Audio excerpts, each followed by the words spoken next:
سلام دوستان، خوش اومدیم به چنل یوتیوب من اومدم میکروفون K8 رو براتون آنباکس کنم. میکروفون K8 خوبیایی که داره 20 متر برد بدون مانع است و صدای شفاف، رادیوی دقیق میگیره. این میکروفون بیسیم هستش.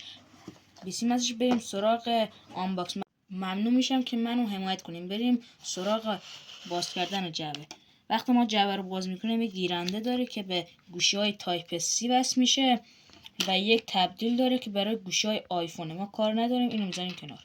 وقتی سراغ میکروفون میریم، میکروفون یک دونه گیره برای لباس که وقتی وصل میکنیم به لباس داره و یک درگاه تایپ C برای شارژ داره و اینجا هم یک کلید پاور.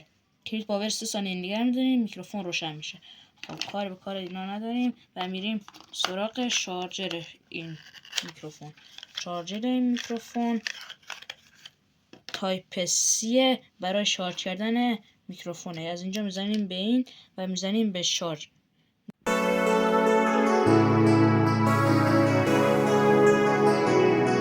میریم برای تست صدای میکروفونمون.